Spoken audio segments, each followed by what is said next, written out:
It's fun.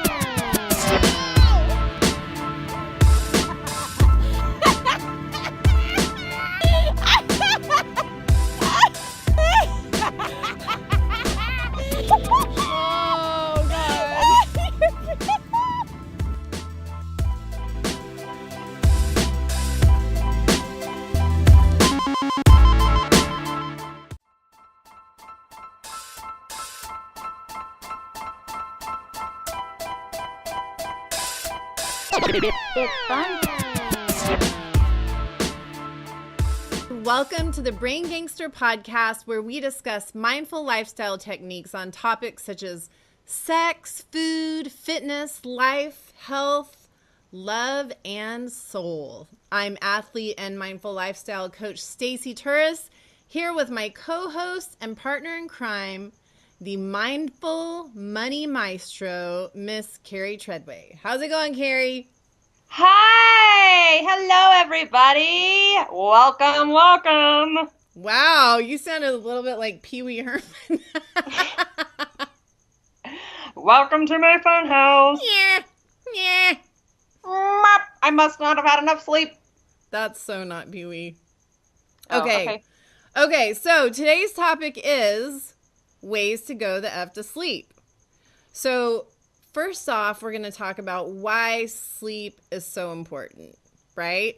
Because a lot of people I have found think that sleep is really just like a power of your will.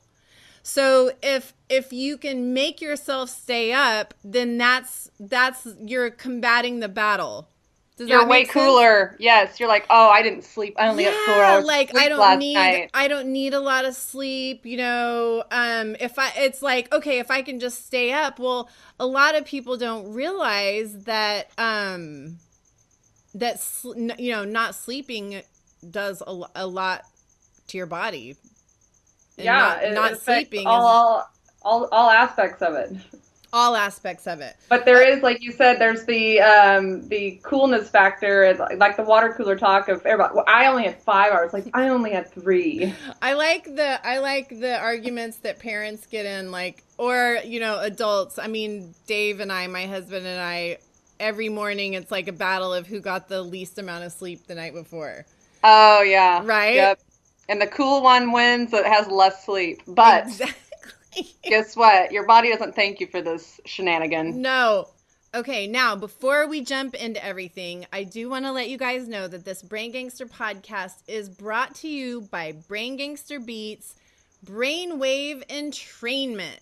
Brain Gangster Beats is a natural and super cool way to tweak your brain. So just listening to Brain Gangster Beats using your headphones or earbuds can actually change your brainwave activity, which is directly connected to your state of mind using brainwave entrainment, which is the process of externally presenting frequencies to the brain, allowing it to synchronize to those frequencies. And why is that important? Because as a special surprise today, we're going to be sharing a coupon code later on in the show for a free download of Sleep for Chattery Minds off the Brain Gangster Beats for Sleep Brain Entrainment series. So awesome! I'm excited. I love so am it. I.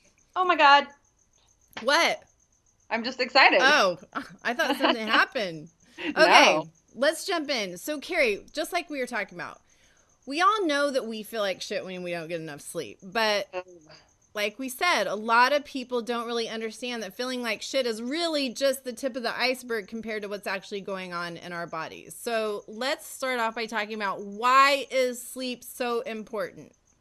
Well, I'm going to start with one that is very important, and that would be weight gain. And like we were saying, how we all think we're so cool if we don't get enough sleep, and we all have these aspirations to be exercising and doing the best for our body and getting as much accomplished during the day. That lack of sleep is not going to help us in the weight gain category.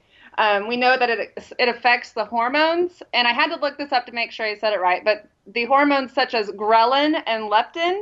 Those sound like angry hormones. I know. They're like, I'm hungry, I'm ghrelin for some food. What do those hormones do? Just like stimulate the appetite? They stimulate your appetite. And so not getting enough of that sleep affects those hormones. So if those are out of whack, your body has no idea whether it's hungry or tired or just growling for some food. You know what's so crazy? Like, I go to sleep super early. Like, honestly, 8:30 is about, the max. But sometimes I'll wake up like at 10 o'clock at night after I've been asleep for a couple hours, and I am ravenous. Like, I literally like rise out of my bed and go to the fridge and just eat whatever is in my face and then go back to sleep. And I have to look that up. I wonder if that is why, because it's almost like I disrupted a sleep cycle or something, and that ghrelin Like, I'm hungry. The ghrelin kicked in. Okay, Yeah, cool. It does. I mean, if you're going to bed at 4 p.m., your body's like, I don't even know where we're at, what time it is. I'm grelling for some gelin. I don't even know.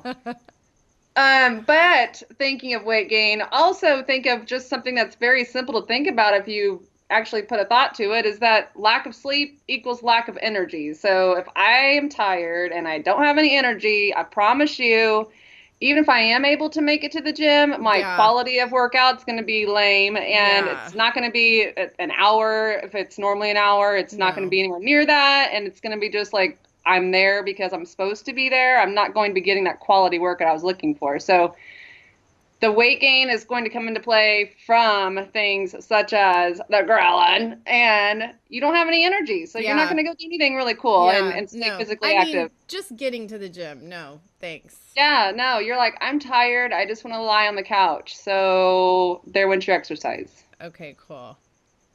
You know what else?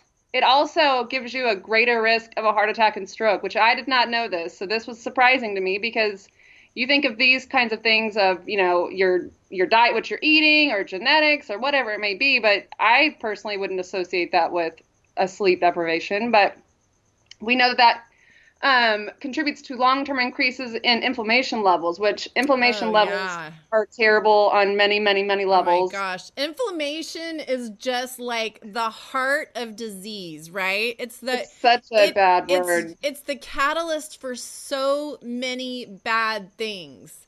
And it's almost like anything that we do that our body does not vibe with causes inflammation. You know what I would associate it with? Almost like when a cat gets scared and its fur, like literally a scared cat, how it's like, how the fur like all pokes out, right? Yeah. That's what our body does when we're messing with it. It's like, I'm inflamed. It's like, psh. Yeah, that's not working out. It's not a good idea. Okay, so imagine this inflammation going on. You're not feeling good, right? You're gaining weight. You're not sleeping well. Something else that no sleep leads to, which none of the above helps, is depression. So there's a study done in people with sleep disorders like sleep apnea or insomnia. They report significantly higher rates of depression than those that don't have any sleep issues. So adding depression onto all that stuff. Not only that, it decreases your immune function. So like I said, like these little, say you're getting, 6 hours of sleep and you really should be getting 7:30. Obviously, the older we get, the less sleep that our bodies are giving us. But even a small loss of sleep impairs your immune function. So if you're getting enough sleep, you can support your immune system enough even to fight off a common cold. So if you have this bug that's generating and you don't get sleep, your immune system tanks. Like I see it in my kids all the time. When they're right on the edge, they don't get enough sleep, it tanks. But if you do, you can fight that off and you'll never even know that flu bug was in there, or that cold, or anything. Right, there's no time for your body to repair. No, let's not the flu bug, the cold bug. I think the flu bug's a little more gangster, but Right. Well, yeah, it's got some more ghrelin in it. Right. Well, this makes perfect sense. Again, these aren't things that we can't think of, and we really try and think what happens when we don't get enough sleep. But it's good to put it out there and put it all together so that we remember what we're doing when we're not getting enough sleep. But it definitely has a decrease in your productivity, your cognition, your concentration, your performance. Oh gosh, yes. Yeah. So, I mean, if you think about it, it plays a critical role in those thinking and learning and cognitive processes that we need. So, there's actually many, many studies that showcase what happens with sleep deprivation. But, there's also just simple studies looking at from a driving perspective. They attune the sleep deprivation driving to the same thing as drunk driving. Oh God, that does not surprise me one bit. And they say there's been many big disasters in recent history that were caused by sleep deprivation. They said the Exxon Valdez oil spill was caused by a lack of sleep. Oh gosh. And they've also been able to contribute the fact of fatigue to over 100,000 auto crashes in the U.S. Jeez. Well, how many people do we know by ourselves who have fallen asleep at the wheel? Just that we know. I mean, I have a friend who's fallen asleep at the wheel 3 times on his own. I actually pulled up on the freeway, and he happened to be on the freeway sleeping. Yeah, you're like, okay, dude, you really need to get some sleep. I'm going to need you to get some sleep. But the other thing that people don't realize is that sleep is a way for your brain to also detox. Yes. Right? There's that method of removing that toxic waste through the glymphatic system. So it's like that system's able to actually start up and get going in the night. It's like, yeah, party, let's clean out this toxic waste. Yes, because that's the thing too. It's like with Alzheimer's and dementia, and they're finding all these things that are, that are really toxic and dirty in the brain, that sleep detox is something that would help with it. Well, and think of it like if you had a party at your house when you were a teenager and you were trying to clean up before your parents got home, and your parents got home early, the huge mess is still there. That's what your brain's like, wait, I need just a little more sleep to get this all cleaned up. Oh yeah, for sure. That's exactly what it's like. It's like there's freaking bottles of whiskey. Well, it wouldn't have been whiskey back then. Bottles of Boone's Farm in the corner. Yeah. And your brain's like, hold up. If I can just get one more, I'll get this all cleaned up. Okay, so now that we've kind of gone over and revisited why we need to be sleeping, let's talk about how we need to be sleeping. We're going to start off with the basics, okay? These are tips that everybody knows, but we all need a little bit of reminding of. So these are like the basic ways to go the F to sleep, okay? All right. Number 1, limit your caffeine. Like literally no caffeine after 12 p.m. I think a lot of people just imagine caffeine as like this shot of energy that sort of tanks after a couple of hours. And that's actually not true, because caffeine has a half-life of 5 hours. So that means that 5 hours after you had your last cup of coffee, half of its caffeine content is still in your system. So, and it doesn't take just 5 more hours for that second half to get out. So imagine 12 o'clock p.m., minimum of 10 hours that caffeine is staying in your body. That's a minimum, and that's 10 p.m. So that really is affecting it. And the same thing with alcohol. The thing about alcohol, people are always like, oh, I need, wine to go to sleep, or, however that works. Alcohol puts you to sleep, but it also interferes with the melatonin production and with your sleep cycles. So it puts you to sleep, but it doesn't keep you asleep. And you'll notice that a couple hours after you drink alcohol, go to sleep, you're going to be waking up just like you just popped out of bed. So, oh yeah, it definitely puts an interruption in it. Yeah, you need to allow 3 to 4 hours between drinking, when you drink, and when you hit the sheets. All right. The other thing to keep in mind with the caffeine too is where it goes into that vicious cycle where you're drinking caffeine to stay awake because you didn't get any sleep the night before, and then you can't sleep the next night because you drank all that caffeine, and it's not going to clear itself of that cycle unless you make sure to put a stop to the caffeine so that you get your good sleep that following night. That's true. So the next one is the electronics. So it's avoiding all screens. They say like an hour before, make sure you're turning off all your screens. And that's because the light that the screens are putting off is tricking your brain into thinking it's not time for bed yet. I'm still ready to stay up and do whatever. It's still daytime out. It's still daytime. I see some blue light. I'm ready to stay up for that blue light special. So it's everything. It's any light in your room that you can possibly get rid of it. They even say things like just your little clock in the corner. If it's putting off light, that get makes rid me of it. crazy. I have to from the cable box. All of it. The red light that when you wake up in the middle of the night, you feel like there's an alien staring at you.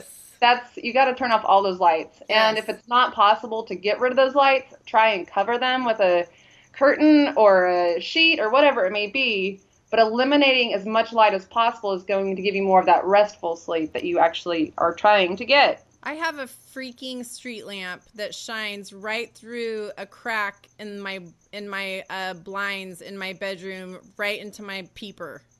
Yeah. And the amount of times that thing has woken me up with its perfect placement is just super annoying. It is. And your body's like, wait a second, I don't know what time it is. And if your body doesn't know what time it is, your body doesn't know what's going on in general. No. They're just lost. I'm lost. Help me. Also, in addition to, what happens when you don't get enough sleep and there's that weight gain and aspect, it's also excellent to get exercise on a regular basis to get that good sleep, because it gives your body that release and keeps your body physically active, but then you're ready to get a good night's sleep whenever it's time.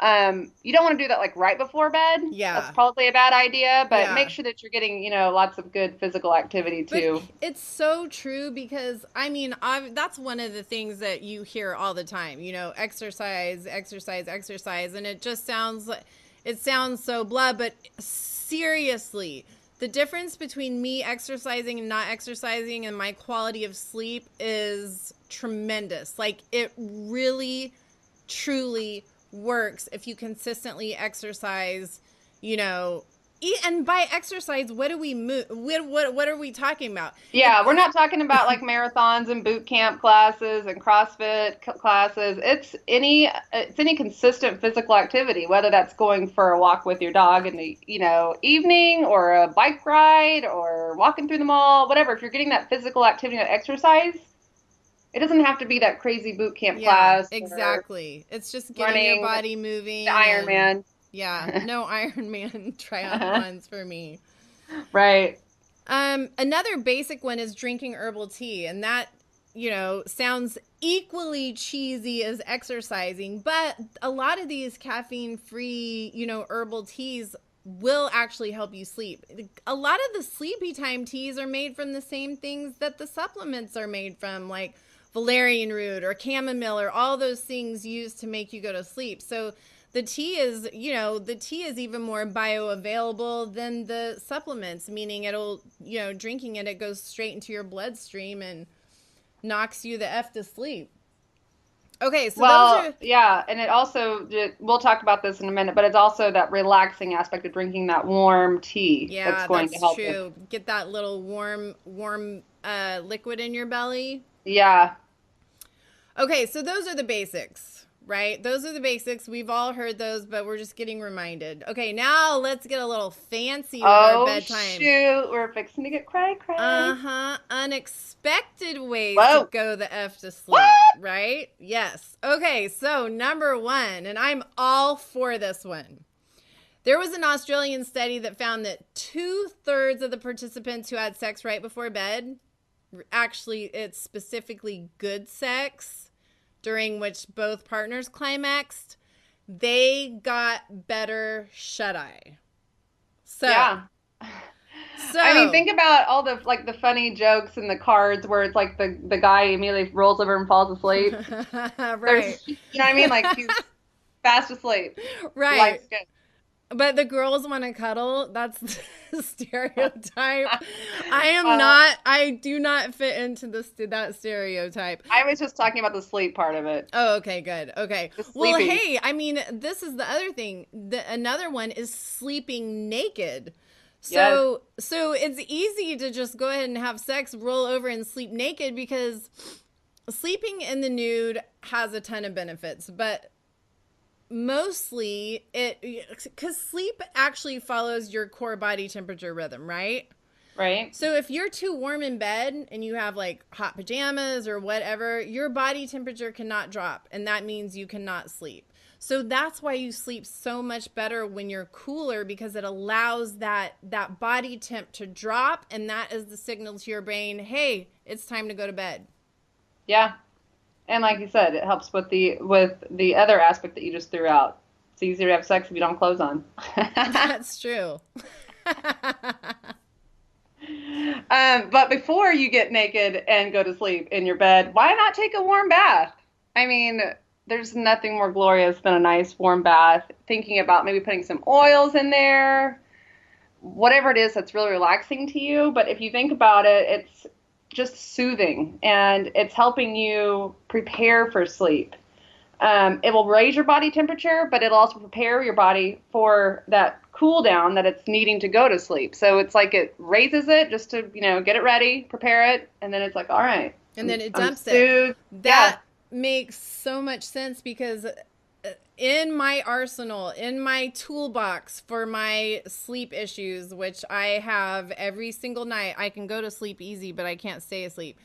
That is one of my things, is to take a warm bath, because that is one thing that will consistently get me back to sleep. Is if I don't sit there and lay in bed and, oh, I can't sleep. Oh, how many hours do I have? Whatever. I will get up, I'll take a bath, and I can feel myself relax. And so now I know why. And that's fascinating. And I'm going to make my tub even hotter next time.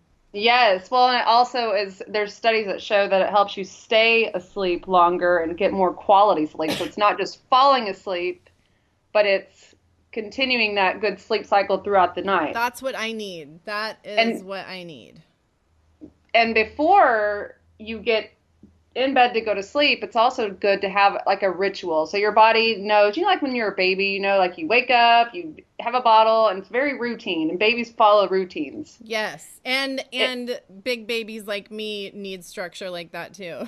Oh, well, our bodies need that. You know what I mean? Like, we need that to have a consistency. Our bodies are trying to find this clock where we're messing with it nonstop with all of the electronics, drinking and caffeine. So if we can somehow give it some consistency and let it know, okay, a warm bath is a trigger, I'm preparing for sleep. And now, incorporate some bedtime rituals, whether that be, reading, not something that's like graphic or scary. I don't think that's probably a good idea, but something relaxing.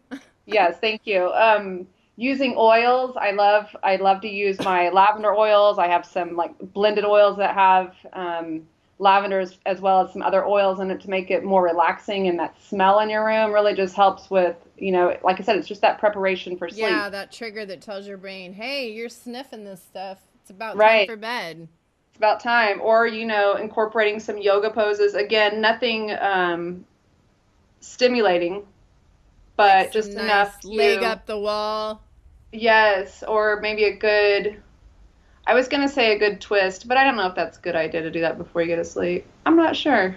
It's a little stimulating, but anything with your heart above your head is going to be something that will relax. Leg up the wall is just so freaking easy, and you can do it anywhere and only look slightly weird doing it. Right. I mean, but since you're probably naked and in your room, it's going to look even more weird, but nobody's going to know. Ew! Naked yoga before bed. I feel like you don't have to do yoga. You can do some journaling. Some people have to write their lists of what they're going to do the next day, as long as that doesn't add stress to your evening ritual. Yeah. Well, yeah, that's a good idea. That is. I mean, writing a list is one of the things that even sleep doctors recommend, because a lot of people will sit there and toss their to-do lists around in their head before bed, and that doesn't do anything to calm you down. If anything, that raises your anxiety. So writing a list is a great idea. Get those action items done that, write that list that you're thinking about. Just get it out of your head. And that's the biggest thing about writing things down is it makes space in your brain. And when you're going to sleep, the one thing you definitely need is space, and not all those to-do lists and bullets, taking up space. Oh, yeah. It's like a pinball machine. Those balls are just flying around. Exactly. Well, and this is another thing. Speaking of pinball machines, unplugging everything in your bedroom, not just turning things off, but actually unplugging, because anything electric that's plugged in is going to put off EMFs, right? Electromagnetic frequency.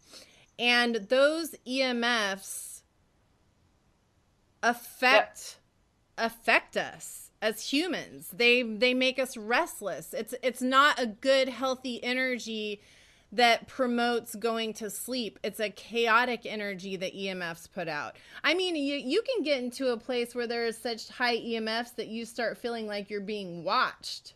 That's how weird EMFs can get. So yeah, it's like a slight electrocution. Yeah, it's like, and you know how our bodies are made up mostly of energy, and it's just like something that's just, you know, we can't hear it, but basically to our body, you know what a fluorescent light does. It's like, yeah. That's what it's doing. And it's like, you know, trying to calm ourselves down to go to sleep while these EMFs are just pounding us with this, you know, magnetic frequencies, not going to help. So unplug everything. Don't just, you know, cover it up. Unplug it. Turn that off and get that out of here. Yeah. Especially like just the TVs, all of that stuff, even being in your room, it puts off EMFs. You shouldn't have that stuff in your room anyway. No, you shouldn't. And, you know, it's also interesting if you have a bunch of things that you perceive to not put off any sound, but they all have a slight hum to them. Yeah. You need that silence. That'll make your you body's crazy. Like, no, your body's like, what is going on around me? Why is everybody watching me? You're like, I need to go to sleep, and your body's like, something's attacking me. What is buzzing? Is that a bumblebee? Yeah, buzzing and everything else. So yeah. Well, there's also aspects to a good night's sleep when you think more of the feng shui of your bedroom. So it's putting your bed in the best possible place for you to get that good sleep. Yes. Because you don't want to sleep with your head under a window. No. And I actually have a personal story with my partner in crime, Stacey, where she had me sleep in her room.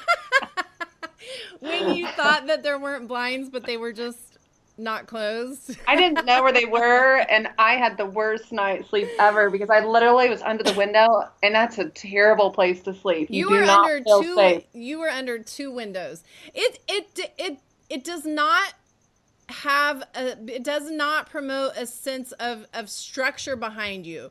Or protection. There's no protection. Safety. Your energy is literally, well, yeah, like really safety wise, yes. But just energetically, you know, the thing is that those open windows, your energy is going right out. So there's nothing that's grounding you or making you feel comfy or safe or anything if your back is against a window. And it's the same thing with your office desk. You should not have your back against a window ever. But with the bed, your body can feel that. Your body and in your bedroom too, you should not have a shelf or anything above your head because it's the same thing. I mean, it creates that you aren't consciously thinking about it, but your body energetically is thinking about what's your above body your has head. Insecurity. Is that to fall off that shelf while I'm sleeping? Yes. Yeah, so if possible, get your headboard against a good wall. If you're in a small space, you're going to have to get some really good blinds so that you can cover those windows because you cannot be leaving your poor little naked body to have to fend for itself while it's trying to sleep. Yeah, that's true. If you just get some really good curtains, like the good thick curtains. Like the blackout curtains. Yes, that create like a real barrier between the window and you, then you should be okay. Your energy is sensing whether there is a peaceful, protective state or not. And if you're not, your body's not going to get that restful sleep. No. Also, don't be bringing your work in your bedroom. Don't be doing that. It's a terrible idea. Yes. If you have your work if you bring your laptop in your room, guess what? It's not leaving your mind. You're not sleeping. There's no other way to put it. That's true. It just needs to be like a zone for only great things that happen in the bedroom. Yeah. It's like, you can't wear your shoes in the house. Well, you can't bring your work in my bedroom. Yeah. You can sleep and you can have sex. And you can have no clothes on. And And you can be naked, but that's about it. That's it. There shouldn't be any work-related materials whatsoever. Don't be reading emails. Don't be reading it. Don't be doing any of it. You may think to yourself, I'm just going to check my email real fast before I go to bed. You know what? That's stirring up the pot. Yeah. What energy did you just bring into your bedroom by reading that email? And Nothing good. Yeah, if it's stimulating at all, whether it's positive or negative, it's still stimulating. Right. Yeah. It doesn't have to be negative. It could be fantastic news. You don't even know. Well, and that's why you need to let your bedroom breathe too. And the way that you do that is like, all of that energy that you bring into your room, and your bedroom needs to breathe. And we can do it by opening windows, just letting in some light, maybe get a fresh breeze in there. But another way to freshen up a room's energy and get rid of the stagnant stuff and, breathe in new life is smudging. And that's burning sage in a room. And burning sage sounds so woo-woo, but there is a logical explanation to burning sage, which is that research has shown, it's proven that you can clear 94% of my stuff is gone. I said 94%. 94%. That is dadgum good. Gillen. That grilling's got your constipation not working. Anyway, burning sage, which is an herb, clears 94% of the bacteria from the air. And Palo Santo, awesome. Sage is a little rough for me. It's a very antiseptic smell. It's harsh. It's not like you're going to walk in thinking, the house smells great. It's going to smell like something was, definitely on fire, but not in a good way.